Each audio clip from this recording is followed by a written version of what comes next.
The old warship hung in space like a tired warrior refusing to lay down his sword.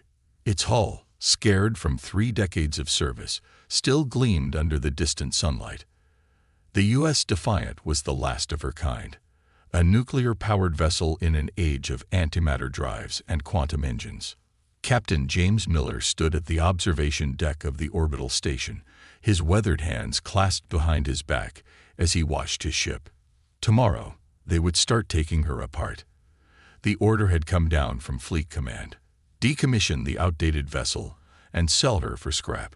The thought made his stomach turn. Still brooding, Captain. A friendly voice broke through his thoughts. Miller turned to find Admiral Peters walking toward him, her pristine white uniform a stark contrast to the practical black duty uniform he wore. "Just saying goodbye," Miller replied, turning back to the window. 30 years of service, and they're going to tear her apart like she's nothing. The Admiral stood beside him, her reflection showing in the reinforced glass. "Times change, James. The new Stellar-class ships can outrun, outgun, and outmaneuver anything we had in the past. Progress marches on." Miller's jaw tightened. Those fancy new ships break down if someone looks at them wrong. The Defiance never failed us. Not once. The maintenance costs alone, Peters began, are nothing compared to what we spend recalibrating antimatter containment fields every 6 months, Miller cut in. He'd had this argument too many times in the past year. "She's reliable, Admiral. In 30 years, we've never had a critical system failure. Can your new ships say the same?" Peters sighed. "The decision's been made, James. I'm sorry." Before Miller could respond, a young officer burst onto the observation deck, his face flushed from running. "Captain, Admiral, you need to see this." They followed the officer to the station's command center. The large room hummed with activity, officers and technicians moving between stations with purpose. Lieutenant Robert Kane, the station's sensor officer, waved them over to his console.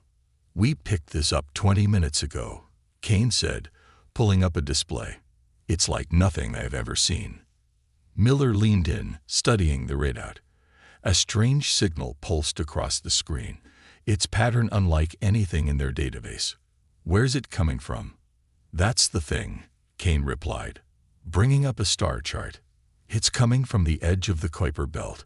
But here's where it gets weird. None of our modern sensors can get a clear reading. They're too sensitive, too advanced. The signal keeps overwhelming them." "Then how did you detect it?" Peters asked. Kane smiled. "Pure luck. I was running a diagnostic on some old equipment. The Defiant's primary sensor array was still linked to our systems. Its older, more robust technology could handle the signal without overloading." Miller felt a familiar warmth in his chest. Even now, his old ship was proving her worth. "Have you been able to decode it?" "Working on it," Kane said, fingers flying over his console. "The pattern suggests it's artificial. Definitely not natural background radiation or stellar phenomena." Admiral Peters leaned over the console, her earlier dismissiveness forgotten. "Could it be first contact?" "If it is," Miller said, "we need to know more. And right now, the only ship with sensors that can study this signal is scheduled for the scrapyard." Peters met his eyes, understanding passing between them. She straightened up, smoothing her uniform. "I'll make some calls." "But James," she fixed him with a stern look, "don't get your hopes up.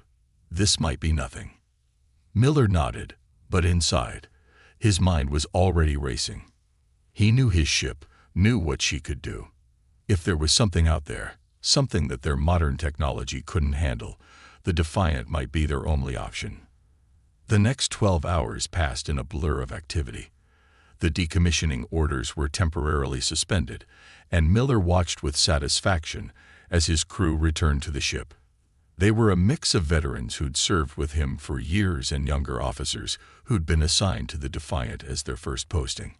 Many in the fleet saw assignment to the old nuclear-powered vessel as a career dead end, but Miller had always sought out officers who could appreciate the ship's reliability and heritage. Engineer Mary Watson met him at the airlock, her gray hair tied back in a practical bun. She'd been with the ship almost as long as he had. "Everything's just as we left it, Captain. Old girl's ready to go whenever you give the word." Miller smiled. "Good. Get the reactor warmed up.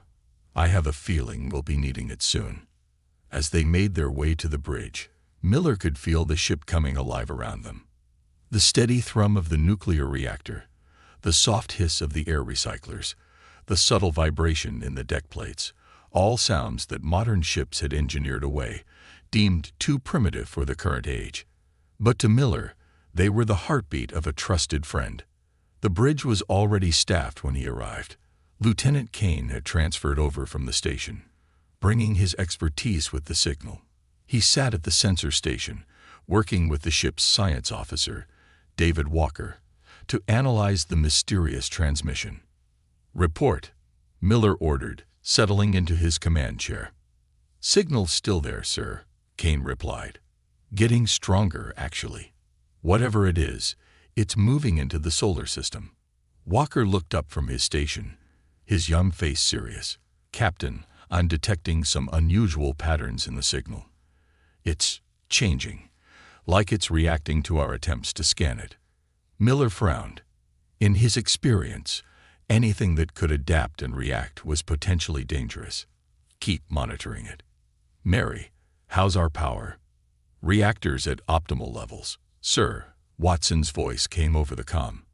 "We've got full power to all systems." Just then, Admiral Peters' voice came through the bridge speakers. "Captain Miller, we're picking up something new. Multiple objects just appeared at the edge of our sensor range. They're big, and they're moving fast." The main screen lit up with sensor data. Dozens of objects, each larger than any ship in Earth's fleet, were heading toward the inner solar system.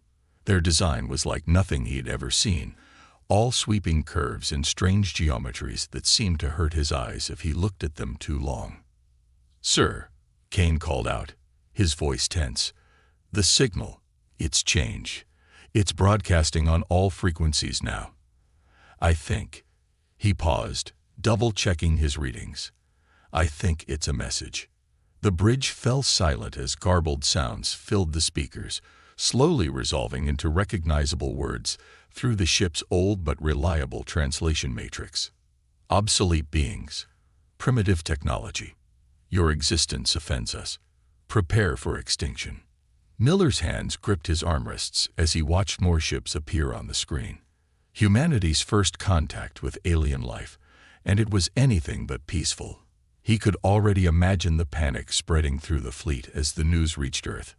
But as he sat there, watching the alien armada approach on his ship's primitive sensors, a plan began to form in his mind.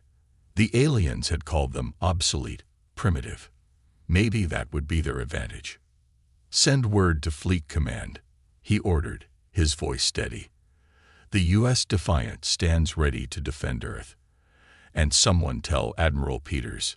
He allowed himself a small smile. She might want to hold off on those decommissioning orders.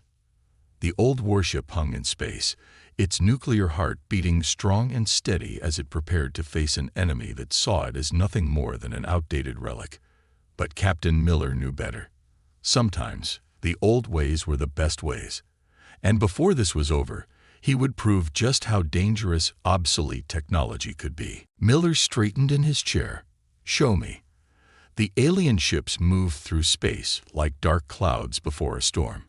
Earth's defense fleet scrambled to respond, their antimatter drives pushing them to speeds the old Defiant could never match. Captain Miller watched from his bridge as the sleek modern vessels took up defensive positions, their quantum shields humming with enough power to stop a small moon. "Quite a show they're putting on," Engineer Watson commented over the comm. She'd been monitoring the energy readings from engineering. All those fancy ships burning fuel like there's no tomorrow. Miller nodded, though she couldn't see him. The new ships were impressive, he had to admit. Each one carried enough firepower to level a continent. But something about this situation made him uneasy. It seemed too easy, too straightforward. "Lieutenant Kane, any changes in the alien signal?" he asked. "No, sir." Still broadcasting the same message. "But," Kane paused, adjusting something on his console. "There's something else buried in the transmission. Some kind of carrier wave that our old systems can detect, but the modern sensors seem to miss completely." Before Miller could respond, the main screen lit up with a priority transmission from Fleet Command. Admiral Peters appeared, her face tense. "Captain, we're picking up massive energy buildups from the alien fleet. They're preparing to engage. All ships are ordered to battle stations." "Understood, Admiral. What are our orders?" "Stay back and observe," Peters replied. "Your ship's too valuable to risk in direct combat." Miller wanted to argue, but he held his tongue. Something still felt wrong about this whole situation. "Acknowledged. Defiant will maintain safe distance and monitor the situation." The screen went dark, and Miller turned to his crew. "Battle stations. I want everyone ready for anything." The aliens struck first. Strange energy pulses rippled out from their ships, beautiful and terrible at the same time. The Earth fleet responded immediately, their advanced weapons lighting up space with destructive power. For a moment, it seemed like humanity's superior technology would carry the day. Then everything went wrong. "Captain," Kane called out, his voice urgent, "that carrier wave I detected, it's changing. The energy pattern is—" He never finished his sentence. The alien pulses reached the Earth fleet, and suddenly every antimatter-powered ship went dark. Their quantum shields flickered and died. Their weapons fell silent. Even their communication systems went dead. "My God," Miller whispered, watching Earth's mighty fleet drift helplessly in space. They knew. They knew exactly how to disable our technology. "Sir," Watson's voice came through, steady despite the crisis. "I'm analyzing the alien weapon. It's some kind of quantum disruption field. It's targeting the antimatter containment system specifically. But our nuclear reactor—" She paused, and Miller could hear the smile in her voice. "It's completely unaffected." Miller leaned forward in his chair. "Because we're too primitive. Their weapon was designed to disable advanced technology. They never bothered to account for nuclear power." The bridge crew exchanged looks as the implications sank in. The Defiant, the ship they'd been about to scrap, was now the only working warship in Earth's fleet. "Sir," Walker called from his science station, "the alien ships are moving toward Earth. At their current speed, they'll be in weapons range of the planet in 6 hours." Miller stood up, his decision made. "Get me Fleet Command. And someone wake up our weapons officer. I want to know exactly how many nuclear torpedoes we have in storage." The next hour was chaos. With most of the fleet's communication systems down, coordinating a response proved challenging. But the Defiant's old radio systems still worked perfectly, allowing them to relay messages between the disabled ships and Earth. Admiral Peters, now operating from a ground station, appeared on their screen again. "James, I hope you have good news. We're getting reports of global panic.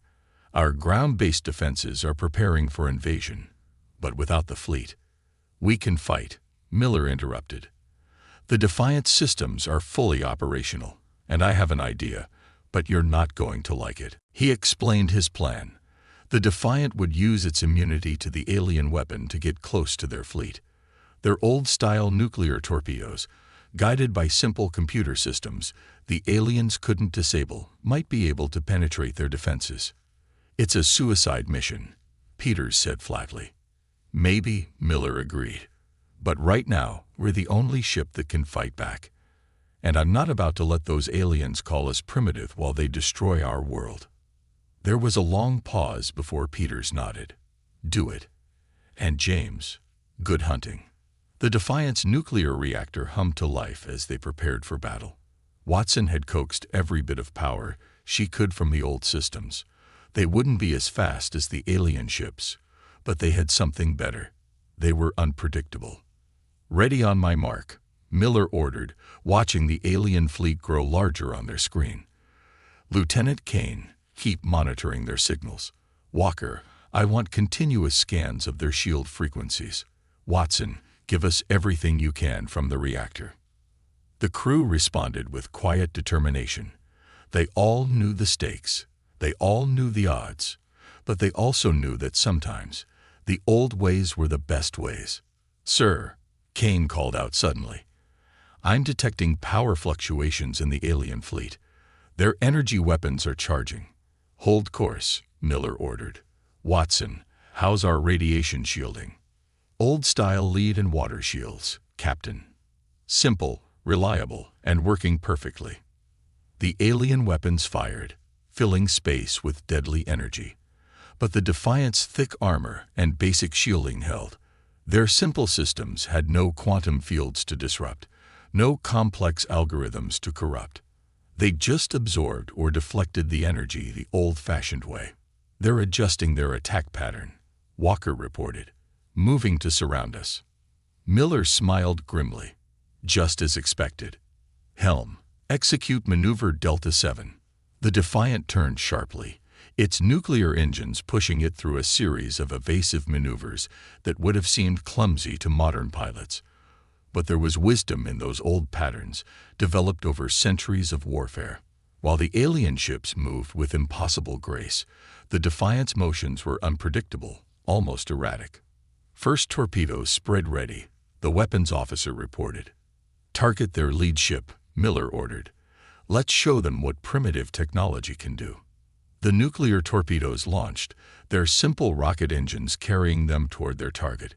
The aliens' advanced defensive systems, calibrated to stop quantum weapons and energy beams, struggled to track the relatively slow-moving projectiles.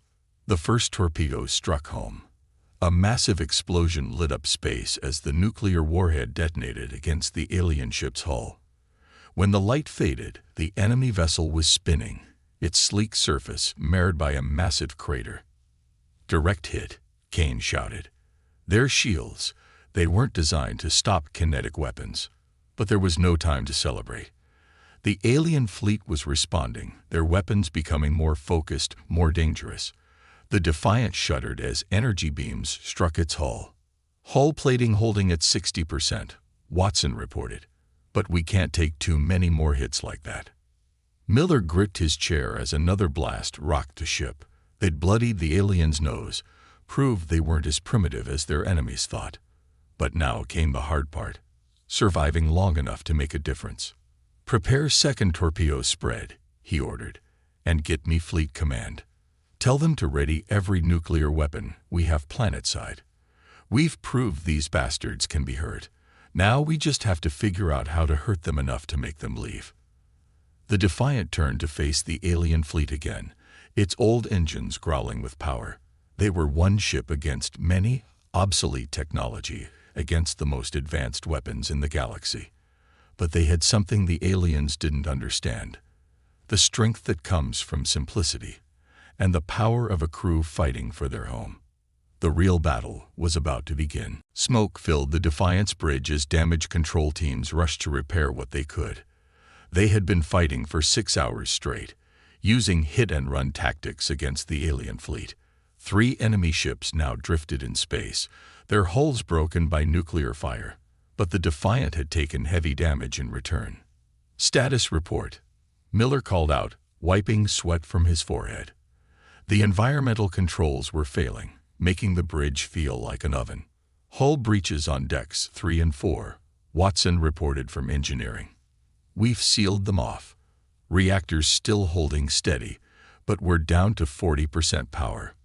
Weapons. 8 nuclear torpedoes remaining," the weapons officer replied. "All conventional missiles are spent." Miller nodded grimly. They'd hurt the aliens, proved they weren't helpless, but they couldn't keep this up forever. Sooner or later, their luck would run out. "Sir," Kane's excited voice cut through the gloom. "I found something in their communications. The old radar system. It's picking up their ships even when they're trying to hide." Miller turned to his sensor officer. "Explain." "Their cloaking technology works by bending quantum fields around their ships," Kane said, fingers flying over his console. "Modern sensors can't detect them because they're looking for the wrong things. But our old radar, it's so simple it sees right through their tricks. Walker jumped in from his science station. He's right, Captain. Their technology is too advanced for its own good. They've forgotten about basic physics in their rush to use quantum mechanics for everything. A plan began to form in Miller's mind. Watson, can you boost power to the radar systems? Already on it, sir. Rerouting power from non-essential systems now. The main screen flickered to life, showing a clear view of the battlefield. Hidden alien ships appeared as bright dots on the radar display, their positions revealed by technology they had dismissed as primitive. Send this data to Earth, Miller ordered. Every old radar installation we have needs to be activated. And get me Admiral Peters. The Admiral's face appeared on screen moments later. She looked tired but determined. Captain, we've received your radar data. Ground forces are already using it to track the alien fleet. Good. But we need more than that. The Defiant can't keep fighting alone. Peters nodded. Agreed. We've been working on something. Those disabled ships in orbit, we're retrofitting them with nuclear power cores from our old submarine fleet. It's not pretty, but it should get them moving again. Miller allowed himself a small smile. Trust humans to find a way to make old technology work in new ways. How long until they're operational? First ship should be ready in 3 hours. But James, Peters paused. We're detecting more alien ships entering the system. A lot more. The news hit like a physical blow. They'd barely survived against the first wave. How could they face reinforcements? Suddenly, Watson's voice cut through the silence. Captain, get down to engineering. There's something you need to see. Miller found his chief engineer standing next to the ship's massive nuclear reactor, a strange look on her face. What is it? Been studying the alien weapon, she said, pointing to a display. The way it disrupts quantum fields, it's not just affecting our antimatter drives. It's making their own systems unstable too. They have to maintain perfect quantum coherence for their technology to work. And? Watson smiled. And our reactor puts out a lot of electromagnetic interference. Nothing dangerous by our standards. We built our systems to handle it. But their quantum tech, it's like fingernails on a chalkboard to them. That's why they've been staying at a distance. Miller's eyes widened as he understood. If we could generate a strong enough electromagnetic pulse, we could disrupt every quantum system in range, Watson finished. Their weapons, their shields, their engines, everything would fail at once. Can we do it? Watson's smile faded slightly. Maybe. But we'd have to push the reactor way past safety limits. And we'd need to get close, really close, to their command ship. Miller thought about his crew, about Earth waiting below, about all the people counting on them. How long do you need? Give me 2 hours to modify the reactor shielding. After that, it's all or nothing. The next 2 hours were a blur of activity. The Defiant played a deadly game of cat and mouse with the alien fleet, using their radar advantage to stay one step ahead while Watson and her team worked on the reactor. Kane discovered he could use the old radar systems to detect patterns in the alien fleet's movements. Walker figured out that their weapons worked best just after they fired, when the quantum fields were most unstable. Every small advantage they found helped them survive a little longer.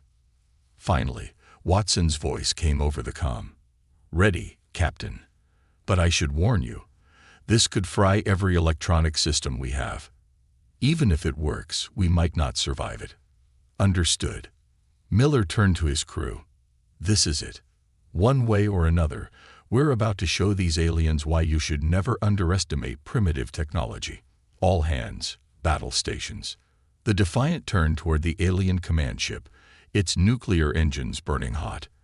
The enemy responded immediately, energy weapons lighting up space around them. Hull plating failing. Reactor temperature rising.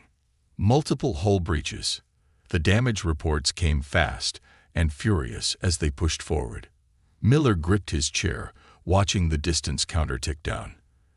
They needed to get closer, just a little closer. They're surrounding us, Kane reported, his voice steady despite the chaos. "Hold course," Miller ordered. "Watson, stand by for reactor overload." The ship shuddered as another hit struck home. Warning sirens blared throughout the vessel. On the screen, Miller could see the alien command ship growing larger, its impossible geometry seeming to mock their simple, human design. In range, Walker called out. Miller took a deep breath. "Watson, do it." The lights flickered as Watson diverted all power to the reactor. The mighty nuclear core, built decades ago by engineers who believed in making things to last, began to roar. Reactor at 150% capacity. Hull temperature critical. Alien ships closing in. Miller watched the enemy vessels move in for the kill, their weapons charged for a final blow. Just a few more seconds. "Now," Watson yelled. The Defiance reactor screamed as it released its power, not as heat or thrust, but as a massive electromagnetic pulse. The wave of energy spread out in all directions, invisible but unstoppable. For a moment, nothing seemed to happen. Then, one by one, the alien ships began to die. Their quantum fields collapsed, their weapons went dark, their impossible geometries became simple, lifeless hulls. The command ship lasted longest, its advanced systems fighting against the pulse. But in the end, even it succumbed, its lights flickering out like a candle in the wind. On the Defiance bridge, emergency lights cast a red glow over the exhausted crew. Most of their systems were fried, but the thick-walled nuclear reactor, protected by layers of simple shielding, continued to provide basic power. "Status report," Miller called out, his voice hoarse. "Main power offline. Weapons offline. Life support running on backups." Kane paused. "But sir, the aliens. Their whole fleet. They're dead in space." Before Miller could respond, a weak transmission came through their backup radio. It was Admiral Peters, her voice filled with amazement. "Defiant, the reinforcements they were waiting for. They're retreating. Breaking orbit and running at full speed. Whatever you did, it worked." Miller looked around his bridge, at the smoking consoles and battle-weary crew. They had done it. The obsolete ship, the primitive technology, had saved Earth. "Send word to all ships," he ordered. "The old ways still have some fight left in them." As if in agreement, the Defiance reactor hummed steadily in the background, its simple, reliable power a reminder that sometimes the best technology isn't the newest. It's the one that gets the job done. The Defiant drifted in space, its hull scared and systems barely functioning. The electromagnetic pulse had worked better than anyone had expected, but it had also taken a heavy toll on the old ship. Emergency repair crews worked around the clock, trying to restore power to critical systems, while the disabled alien fleet floated nearby like dead sea creatures after a storm. Miller stood in engineering, watching Watson and her team work on the reactor. The massive nuclear core had survived the overload, protected by its simple but effective shielding, but many of the control systems were fried. "How bad is it?" he asked. Watson wiped grease from her hands with a rag. "Could be worse. The old analog backup systems are still working. We've got basic power and life support, but the main control computers are completely dead. Can we fix them? Given enough time, maybe. But," she hesitated. "Sir, I've been thinking. Maybe we shouldn't." Miller raised an eyebrow. "Explain." "The aliens are still out there," Watson said, pointing to a simple radiation detector that showed the enemy fleet's position. "They're not dead, just disabled. Their quantum systems are probably repairing themselves right now. When they come back online, they'll be ready for our EMP trick. But if we can't repair our systems, we repair them differently," Watson interrupted, her eyes lighting up with excitement. "Look at what worked against them. Radar, nuclear power, analog controls. Everything simple, everything basic. What if we rebuilt the Defiant that way? Strip out all the complex computer systems and replace them with old-style controls. The idea was crazy. It went against every modern naval doctrine. But they had already proved that sometimes the old ways were better. How long would it take? With help from Earth? Maybe 48 hours. We've got enough spare parts in storage, and I know the ground crews have been raiding museums for old equipment since this started. Miller nodded slowly. Do it. I'll inform Admiral Peters. The next 2 days were a flurry of activity. Earth sent up shuttles carrying equipment that hadn't seen use in decades, analog radar displays, manual fire control systems, even old-style radio equipment. The Defiance bridge was transformed, modern touchscreens replaced with physical switches and dials. Kane spent hours learning to read the new radar displays, his fingers tracing patterns on the phosphorescent screen. It's amazing, he told Miller during a break. You can actually see things better this way. No computer interpretation, no filters. Just raw data. Walker had made his own discoveries. Their quantum fields leave traces we couldn't detect before, he explained, pointing to patterns on an oscilloscope. The simpler our detection methods, the more obvious their technology becomes. It's like they forgot that complex things are built on simple foundations. Even the weapons systems were modified. The remaining nuclear torpedoes were fitted with basic guidance systems, controlled by mechanical computers that couldn't be disrupted by quantum interference. Admiral Peters visited the ship personally to inspect the changes. She stood on the bridge, looking at the transformed command center with a mix of awe and disbelief. It looks like something from an old war movie, she said. Miller smiled. Sometimes the old ways are the best ways, Peters finished. Yes, I'm starting to believe that. She turned serious. But we have a problem. Long-range sensors show more alien ships approaching. A lot more. And this time, they'll be ready for us. How many? At least 50 vessels, all bigger than the ones we faced before. They'll be here in less than 6 hours. Miller looked around his modified bridge. The Defiant was stronger now in some ways, weaker in others. But they had learned something valuable. The aliens' greatest strength was also their greatest weakness. Their technology was too advanced, too dependent on perfect quantum coherence. They had no fallback systems, no simple backups. What about the rest of the fleet? He asked. 6 ships have been retrofitted with nuclear power, Peters replied. Not pretty, but they work. We've stripped them down like the Defiant, replaced complex systems with simple ones. They're ready to fight. Miller nodded.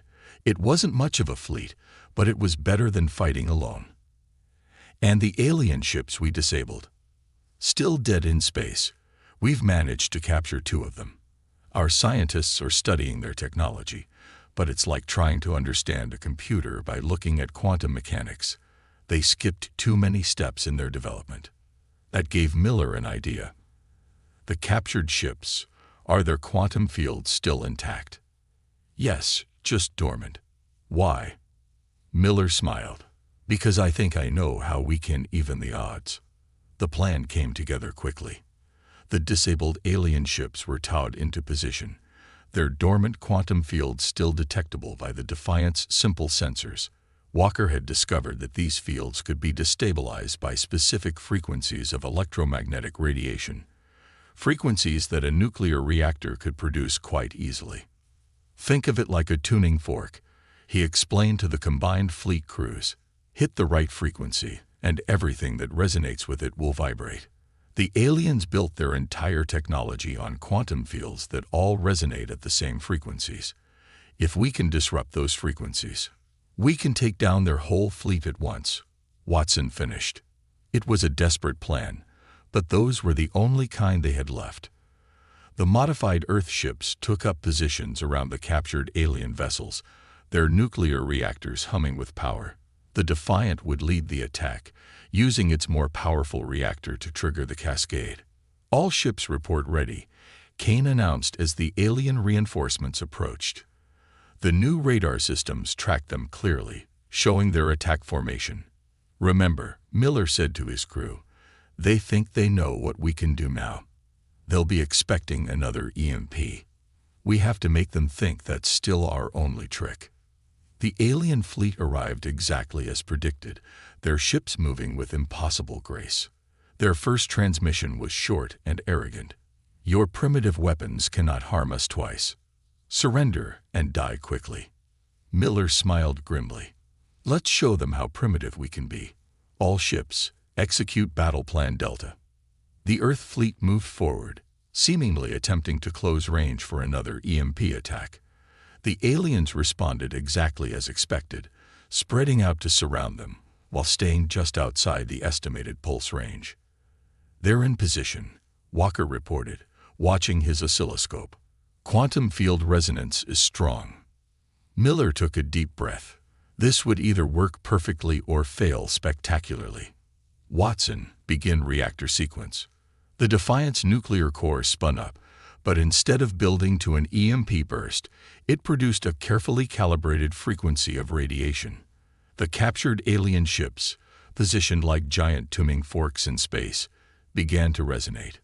Quantum field destabilization at 10%, Walker called out. 20%. 30%. The alien fleet realized something was wrong, but too late. Their quantum fields were already sensing with the captured ships, the resonance spreading like ripples in a pond. Field destabilization at 50%. The cascade is starting. Space itself seemed to shiver as the quantum fields began to collapse. Alien ships twisted and distorted, their impossible geometries failing as their fundamental technology betrayed them. 70%. 80%. Miller watched on his simple radar display as the enemy fleet began to break apart. Ships lost power, weapons failed, and their perfect formation dissolved into chaos. Quantum cascade complete, Walker announced finally. Their entire fleet, they're just empty shells now. The bridge erupted in cheers, but Miller kept his eyes on the radar. The aliens had thought their quantum technology made them invincible. They had never considered that their disregard for simple physics would be their downfall. Admiral Peters' voice came over the radio, filled with pride and amazement. Well done, Defiant. I think you've just changed the course of human history. Miller looked around his bridge, at the old-style displays and simple controls that had helped them defeat an enemy far more advanced than themselves. Sometimes, he realized, moving forward meant remembering what you learned in the past. All ships, he ordered, let's go home. I think Earth's fleet needs a complete redesign, and I have some ideas about keeping things simple. 5 years had passed since the alien fleet's defeat. The Defiant floated in its new home, a specially built dock at the Space Naval Museum. Its battle-scarred hull had been preserved exactly as it was after the final fight, a testament to humanity's triumph over advanced technology. Captain Miller, now Admiral Miller, stood at the observation window, watching a group of students tour his old ship. The young faces pressed against the viewing glass, eager to see the vessel that had changed the course of human history. Still can't stay away, can you? A familiar voice asked.